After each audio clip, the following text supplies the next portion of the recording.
Hello, everybody, and welcome to another edition of Intuition Unleashed, a revolution in personal liberation.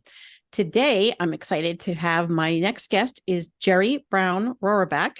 She is a Ph.D. and a CHT, which I looked this up, and this is a certified hypnotherapist. Jeri has studied extensively in the holistic world for the past 25 years, more than 25 years. She is a certified master Alchemical hypnotherapist. I can't wait to find out more about what that is. A certified life between life therapist, plus numerous other modalities that she's used to heal and find her soul journey. So for years, she's helped many others find their own soul journey. From growing up on a chicken farm in Montana to traveling the world, immersing herself in different cultures and beliefs for both pleasure and to hold classes and private sessions, Jeri has taken the trauma and drama in her life to living an amazing life filled with adventure. This is the liberation we're going to talk about. She's taken the obstacles in her life and turned them into opportunities. After 50 years, you can still find Jeri standing behind the chair in her hair salon, adjacent to her well-used healing room. That's everybody's dream, right? To combine their passions.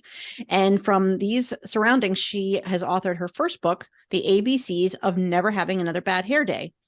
26 short chapters could possibly change the way you look different at different issues and could change your beliefs that could change your life. Jeri moved on to author From Behind the Chair, A Soul Seeker's Journey to Freedom. And she shares some of her life experiences in her book of her soul journey and continues to show you that it's never too late to begin or continue your soul journey. This is a journey worth reading. At now 75 years young, it says old, but I'm saying young, Jeri is writing her third book, 75 Things I Learned in 75 Years. So stay tuned for more information on where she's going to be getting that published. You can find her on her website, which will be published in the show notes. So without further ado, let me bring on my guest, Jeri. How are you, Jeri? I'm great.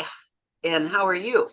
Oh, I'm good. Thank you for asking, but you're the guest. Let's focus on you. Can you tell us where you're coming in from today? From Sacramento, California. Oh, is it nice and warm there? No, No? it's cold. It's rainy. 100 miles up the road, they have I think 47 feet of snow. All right. What do you consider cold? Because I'm in New England right now. Yeah, I know. I think tonight it's going to get down to 40, 35. It's cold Okay. here. Yeah, okay. Still, I think I'd rather be in California, but I've never been to Sacramento. All right. Well, welcome. So, 75 years young, that's a long time to be doing healing. How old were you when you're a hairdresser, right? A stylist. I am. I just celebrated 51 years of doing hair. Wow. And I started working on myself in 1993 and didn't start doing anything to help other people until 2001 when I went to hypnotherapy school. Okay. So first hypnotherapy school. Talk Right. a little bit about that because I don't know a whole lot of it. So something I really want to know more about. Hypnotherapy is when we take a client into a type of a trance where they can access the information in their subconscious mind. When I do a life between life session, they go even deeper into the superconscious mind. And they're totally know that they're where they are. It's not like they go to sleep and wake up and it's all over. They all know what's going on as it's happening. So you're conscious while you're taking this journey. Right. And Okay. you access information that you never knew was there. And it's the subconscious that runs our life. Our mind only keeps us busy. So tell me a story about like maybe one or two examples of some things that people realized or found out during this journey. For me, back in 94, and it was the first weekend class that I went to. I worked on me, like I said, for 8 years before I started ever even dreaming I could help anybody else. And this first class, I had just had another car wreck because since I was 16 and started driving, I just had car wreck after car wreck and almost died in three. One, they revived me alongside the road. And at that time, I didn't know that it was a near death experience. But when I got into the spiritual world and found out, I went, oh my God. But this woman, she came up to me and she said, why do you want to die in a car wreck? Because I just had another bad one. And I said, I don't. And she said, honey, if you didn't want to, you wouldn't be having them. And would you like to change that? And I said, sure. So she took me over in this corner, laid me on the floor, and did a hypnotherapy session. I didn't even know what she was doing then. And she took me back. The question was, at what age did you decide you wanted to die in a car wreck? And I said 8. And that is when my father was killed in a car wreck. Wow. And my uncle had taken me to see his car. So in this session, I see this little girl standing by this car, and I could see the part of his shirt and the blood and everything. And she lets me explain it all. But it's very peaceful when you're doing that. It's not traumatic. And then she said, what decision did you make right then? And that little girl made the decision that the only way she could ever see her dad or be with her dad would be to die in a car wreck like him. Wow. But of course, you're not remembering this as an adult. Right. I mean, and I didn't know I made that decision then. Wow. And then she said, would you like to make an adult decision about this? And I said, yeah. I don't want car wrecks. They hurt, they're expensive, and on and on. And she said, okay. And since that day, October 24th of 94, I have never had another car wreck. Wow. I mean, it's pretty powerful. And at the same time, a lot of people, especially in the salon that I talk to about it, they go, oh, I don't want to do that. I'm afraid of what I'll find out. Mm-hmm.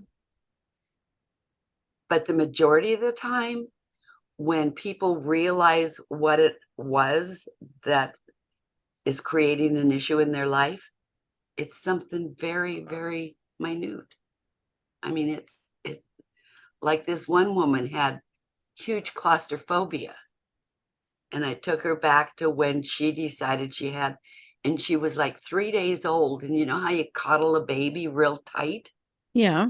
She couldn't get her hands out. And that's when she developed claustrophobia. And you found this out through this life between lives Session. Wow. Yeah. Okay. So I just had the adult her unwrap that baby and let the baby's hands move, and her claustrophobia went away. Wow. So it doesn't have to be something traumatic that does any of it. Super interesting. So who would you say is your ideal client? My ideal client is someone that is ready to dive deep and is ready for change in their life, because I have found that there's a lot of people that want things different in their life, but they don't want to change. Yeah. I think that's why so many of us have jobs, right? Right. As we pull them along. Yeah. Yeah. Because So they think they're in control of their life, even if it's bad. But in reality, we never know. We're never in control of our life. We don't know what's going to happen tomorrow. So if people will just relax and go with the flow and figure out each little change as it comes along, then things will be different and it'll change. That's my ideal client. And in fact, I went through a time where I was getting clients that I didn't think were having breakthroughs. And then someone said to me, ask for clients that you can help. yeah. Instead of just clients. So that's what I started doing. And people now, they call and they say, oh, I saw your picture and I knew I was connected, or I listened to that video and I heard your voice and I was connected. And it's amazing how that's what I get now, is people that are open and want to change. You know what, you're making a really important point that I think that we need to highlight here, which is that we can ask the spiritual world for something that we truly want. So we can ask the spiritual world to bring us people that we can bless, but that will also bless us because Correct. we can help them.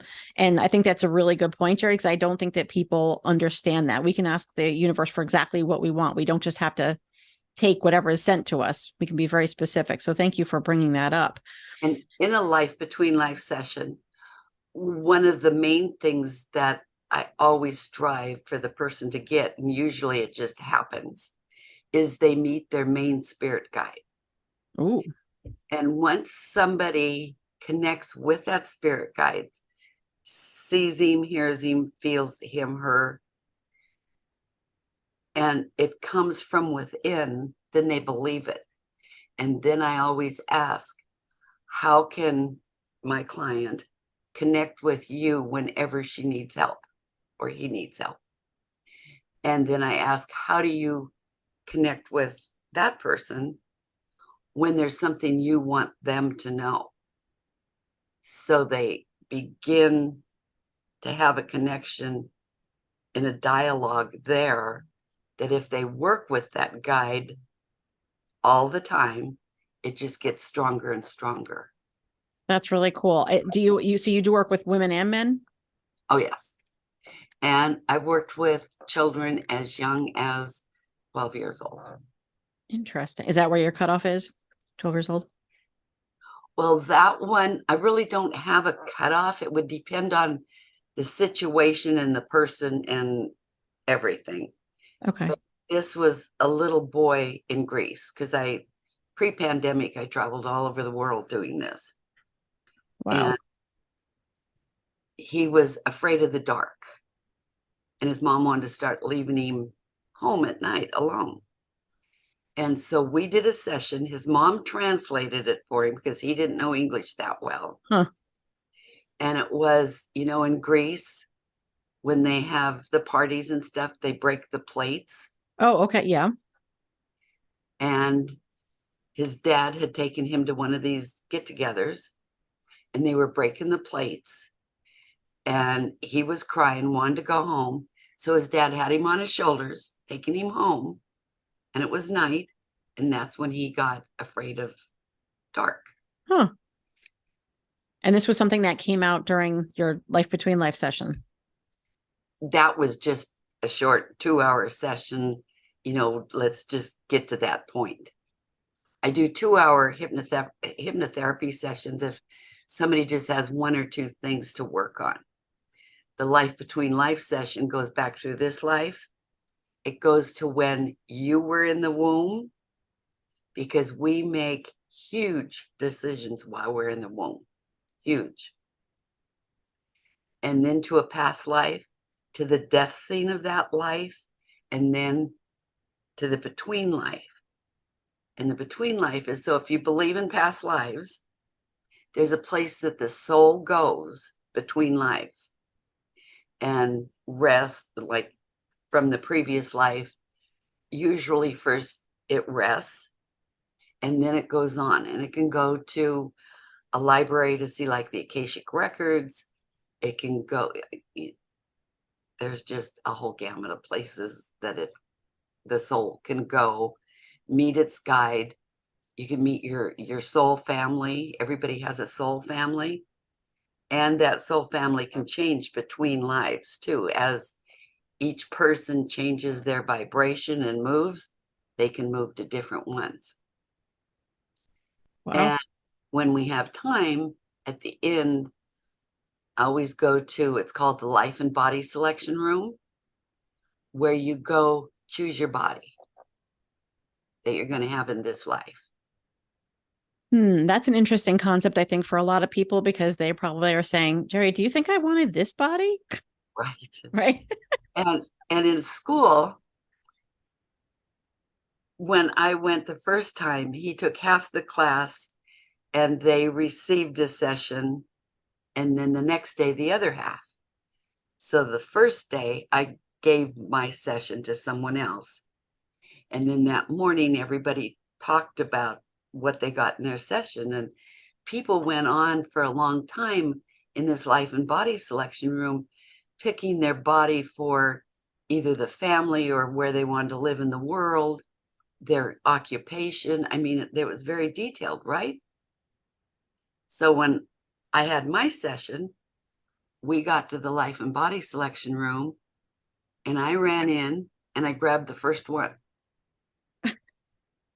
And this woman doing my session, she said, wait. I mean, how come so fast? And I said, you got to let me go. And she said, why? And I said, because if I'm not born right now, I'm going to have to go back to my council, set up a whole new life. And I have so much planned for this one that I got to have this life. Now let me go. Wow. Okay. So So what? I was born at 10:30 at night on December 20th. So an hour and a half later, I would not have been a Sag, I would have been a Capricorn. So you needed to be Sagittarius. Very interesting. I'm sure a lot of people are going, I would not have chosen this, but your soul doesn't recall that you did. Right. So what And are some, I'm sorry, go ahead. that's how I shop too. Really? It used to drive my ex-husband crazy because I can stand at the door and go, nope, not in there. If I'm walking through a store and I see something that I like, I buy one of every color. Oh man. Okay, so that made sense to you when you heard, you're like, yep, that sounds like me. Yeah. So what is like a typical, some typical problems that people would come to you to solve that they would use these sessions to solve? Most people want to know their purpose in this life, why they're here, and what they need to do. Some people want to know, why they'd heard they choose their mother and their father. They wanted to know why they did that. Mm, And their purpose, sometimes illness. A lot of times when people are really ill, though, they're afraid to know what is happening or why. And most people really don't believe that, as we do, well, I think you do, that every illness has an emotional manifestation first. hmm And if you can get to that, then it might go away. And with these sessions, they could get to that place. They can, yes. Amazing. Okay. So when people are trying to figure this out for themselves, what are some mistakes that people make when they're trying to solve their own issues before they come to you? Before they come to me, Right. one of, well, I don't know if it's a mistake, it's an issue. Okay. One is not believing in themselves, not loving themselves. And after they come to me, the biggest issue is not doing what their guides told them they had to do. So you're saying in these sessions, the guides are very specific about what they should do from here. Yes. Wow. A lot of people are going to want that. Okay. Yeah. And I can't say everybody because every session is totally different, but the opportunity and the pathway to get there is definitely there in the session. Very interesting. I'm going to have one of these, right? All right. So what's before they even come to you, or if they're not going to do one of these sessions, is there a valuable action that you kind of tell people is helpful to sort of prepare them for something like this? What I have them do is make a list of every question they've ever wanted answered. And then a couple nights before, go through it and make sure that they didn't ask the same question a different way. Okay. That, because as soon as somebody makes an appointment, whether they know their guides or not, I mean, we know we have a spiritual team. They go to work setting it up. So a lot of things maybe that they've never thought of before will show up. So I tell them to journal, not to give it to me, but to journal. Because once we write it out, it's kind of like out of our energy, and then more can come in. And I talk to them about not setting expectations of what they think the session will be. Because whether they read another book, one of my books, we set up expectations as we go along every day in life. And if somebody has an expectation of, oh, that's what I want, and they don't get that, they can get huge other information and they don't see it because they're so busy looking for this. Okay. So just to be open to what's going to come, which may not be what you're expecting. Right. Probably won't be what you're expecting. Okay. And would you just say that an action that the audience can take in general is probably good to journal? Oh, definitely. Period. Okay. I fought journaling for so long. And then when I was like forced to, Mhm. it's amazing. That It's would be me. yeah. And is there a free resource that you know of that can direct people that would help them to journal a bit clearer, or what's a free resource that you send people to? You know, there's so much on the internet. There's so much on YouTube. I mean, even these podcasts, people can go on and watch and listen to podcasts forever. I But hope so. I do too. And then when they're listening to a podcast and or reading a book or journaling, and a new idea pops in, go with that and investigate it, and within themselves. Don't just go, oh, that was interesting, and go on, because it's in those little quiet messages that end up being huge if So we listen to them. trust yourself is what you're saying, right? Yes, And use this journaling as a guide to see what comes up. right. Okay. So how about a question that would be of value that I didn't ask you about? Well, you asked me about the one that I was going to do. Um, can I think about that for a minute? Yes. Okay. The question that you didn't ask me. Let me change that a little bit. What is something that you think would be important about this topic that you think that I didn't know, or because that's not something that doesn't come up a lot, but what's something valuable that you can tell us about your service and this particular life between life sessions, that is something that our audience would really find fascinating? I think anybody that has a session does find it fascinating. I have never had anybody, because they're about 4 hours long, Wow. and I have never had anybody come out and go, oh my God, that was a long 4 hours. It Everybody, goes, it, yeah, it's like time stands still. And especially like if I start one at 2 in the afternoon and it gets dark at 4 and we're done at 6, and they open their eyes and it's dark outside, it's like they can't comprehend that at all. so they're in this hypnotic state for the whole 4 hours? Yeah, Wow. That's a lot of work for you too. I know, but it just energizes me so much. Like when I travel, when I used to go to Greece, I'd start like at 8 in the morning and finish at 10, 11 o'clock at night. And it would be 4 in the afternoon. And I think, oh my God, how am I going to stay awake? And I get into the session and they start opening up, and I just get filled with this energy that I don't know where it comes from. It's just like, I'm here.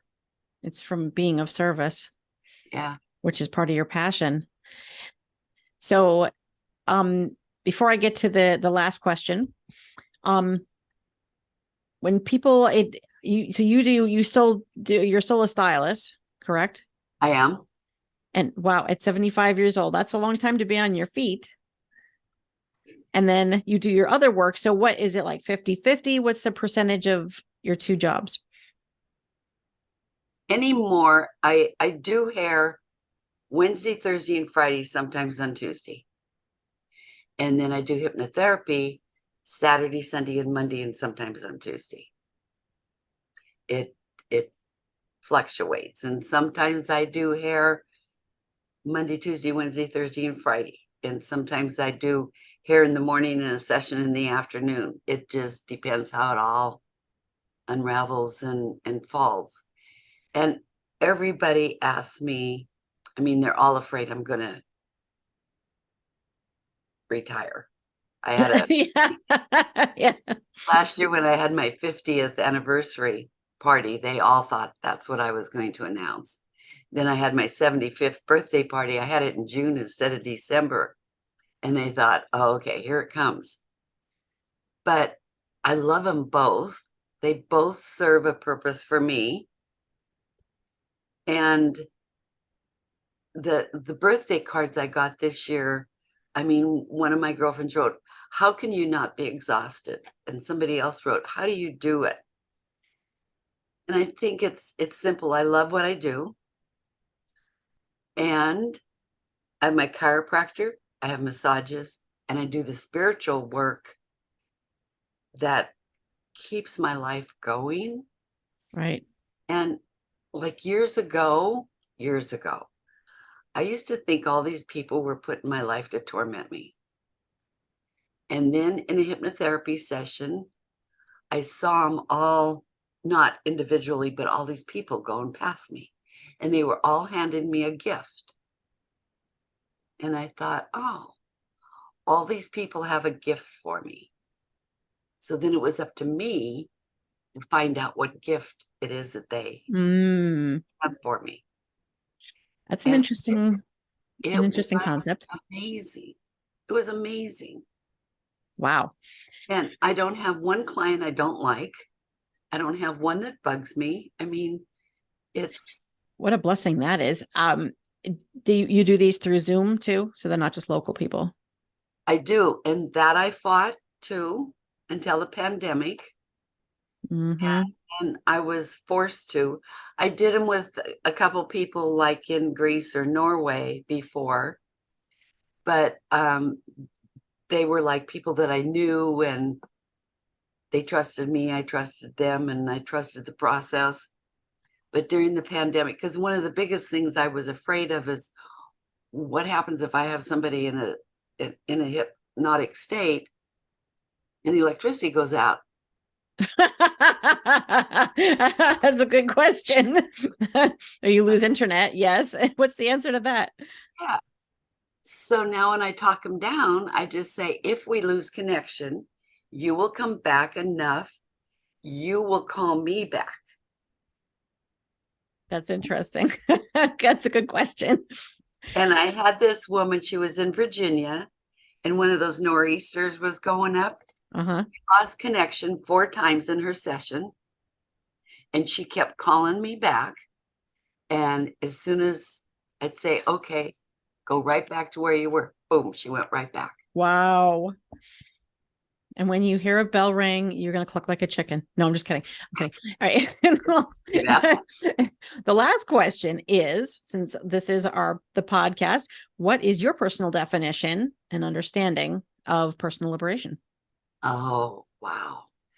It's a big My personal liberation is to be able to live in peace, and not necessarily peace on the exterior, but peace inside, and to be my own support system. to be And that doesn't mean you have to do everything yourself.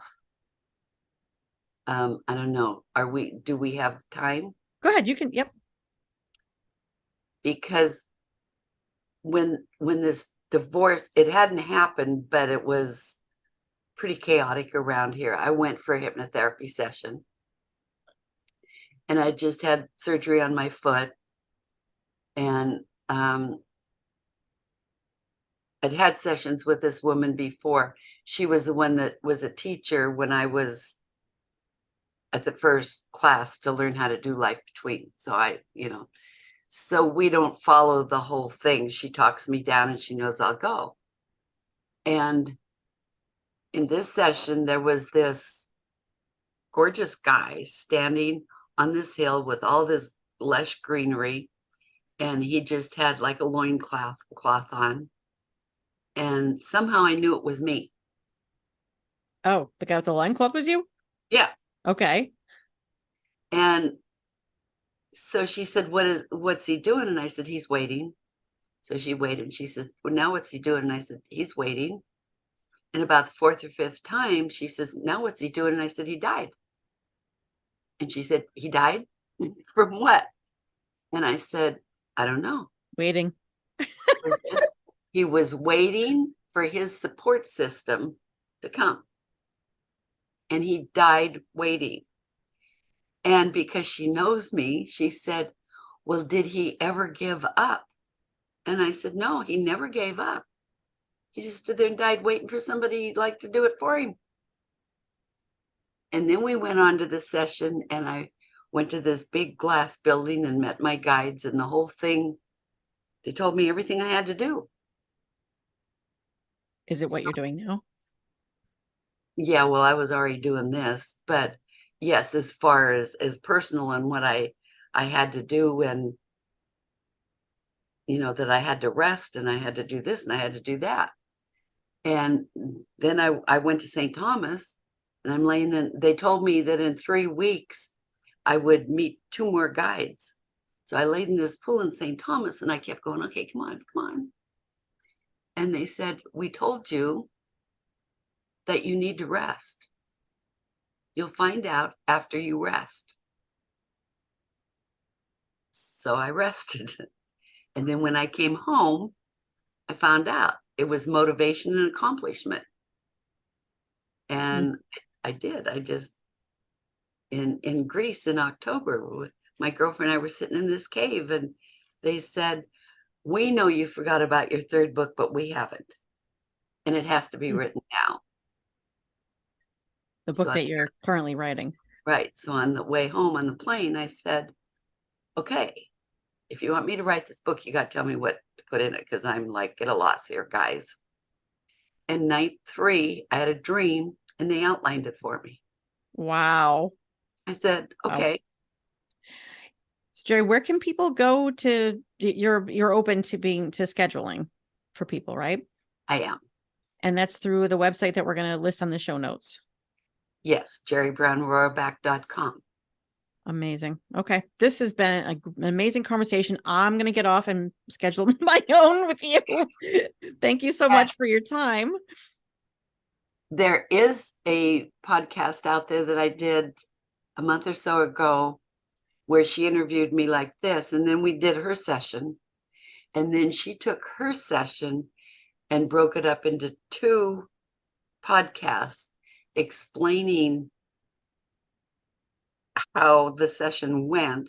And there's some of it with my questions that I asked her and her answered. And then she says what it did for her. She did a fabulous job. That's amazing. I'm sure people are going to want that. And it sounds like that your sessions themselves give people liberation. Oh, totally. All right. Well, so you stay on here so I can talk to you after we come off then. Jeri, thank you so much for your time. We appreciate you and your energy, and we all hope that we have that same kind of energy. And if these sessions can give it to us, people find her and sign up. Thank you, Jeri, for your time. We appreciate you. Thank you. Bye. Thanks for tuning into this episode of Intuition Unleashed. We hope you found it informative and thought-provoking. But before you go, we have a little challenge for you. Most of us have sneaky little habits that hold us back and trip us up, so why not take this not at all uncomfortable quiz to find out what you do to derail yourself from achieving your goals and how you can call yourself on your own BS. Get to know your self-sabotage specialty and take the first step towards getting out of the way of your own success. Just visit becknelson.com/quiz and take the quiz now. That's becknelson.com/quiz. We can't wait to see your results. And as always, we'll be back next week with more Intuition Unleashed. Thanks for listening.